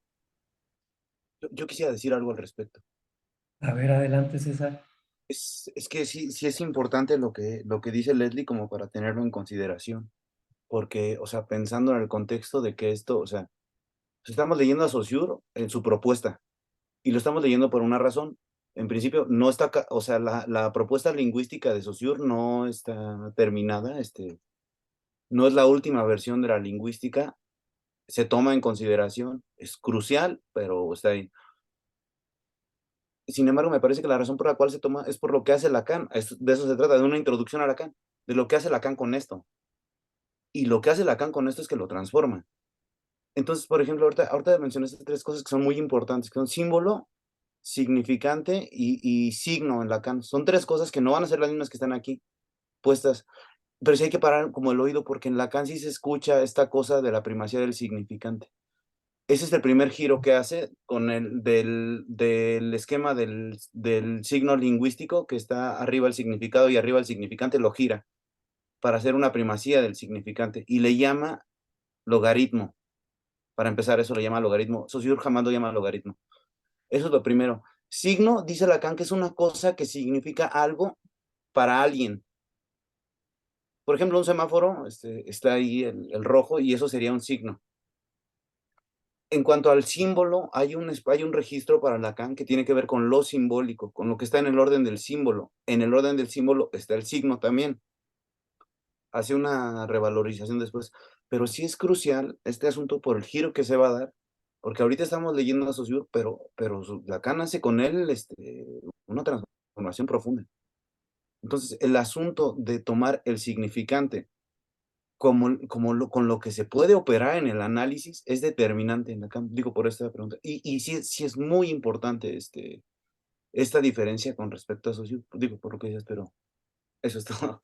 Ya, sí. Sí, pues efectivamente, totalmente de acuerdo con lo que acaba de mencionar César. Me parece que Eric tenía la mano levantada o alguien más.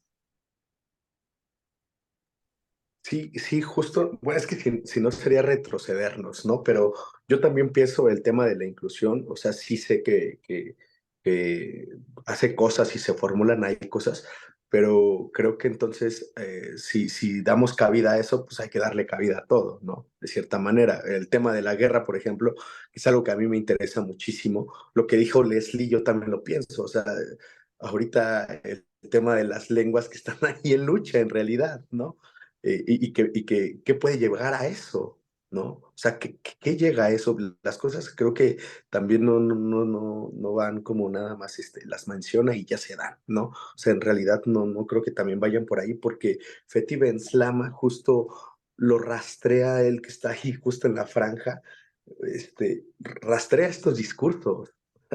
Eso es a donde voy, ¿no? Desde donde otros psicoanalistas lo han postulado en cosas que literalmente te juegas la vida, ¿no? Entonces, creo que a mí se me hizo, yo voy también como del lado, como pensarlo como del lado de Leslie, porque entonces, bueno, ahorita en la actualidad, ¿qué está diciendo eso, ¿no? O sea, ¿qué se menciona? ¿Qué se escucha ahí, ¿no? ¿Qué escuchamos ahí? Nada más eso por un lado, y también pues justo pensar un poco ahorita en la imagen, o sea, me vienen muchos textos a la mente, o sea, ¿qué es eso de la imagen vacía, del lenguaje también de lo imposible? ¿Saben? O sea, sabemos que también el lenguaje no lo va a decir todo, y hay algo de ahí de lo imposible, ¿no? Y algo que ahí se juega. Y también la imagen, y la imagen está vacía también, ¿no? En la propia civilización eso es lo que se ha mostrado, pero bueno, nada más eso. Pues muchas gracias, Eric. Fíjense, eso ya son 9:01, no me había dado cuenta.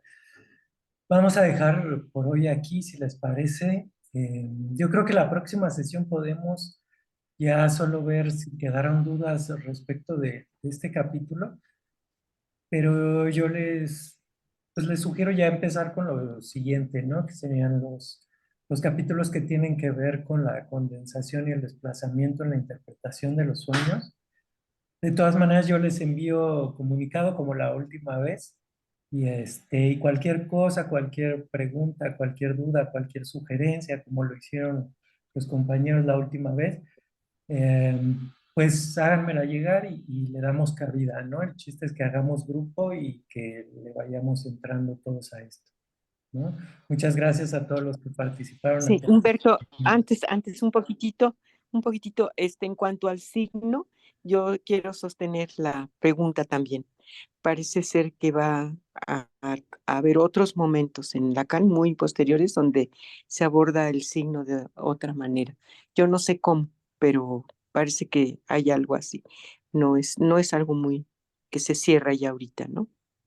Nada Sí, más, creo que esta Humberto. parte del símbolo no lo habla mucho Saussure en estos... Del signo, Sí, del sí, pero signo, yo estoy hablando del símbolo. aparte del signo, Sí, también, porque lo mencionó Leslie también lo del símbolo, ¿no? Y lo mencionó ahorita César, pero como que Saussure aquí no le dio mucha importancia a eso, pero sí, a lo mejor igual la próxima sesión podemos empezar con algo de eso y vemos las sí. dudas que hayan quedado pues de este capítulo y ya pasamos a lo que sigue. Nos veríamos en 15 días, ahí les mando el comunicado entonces, ¿no?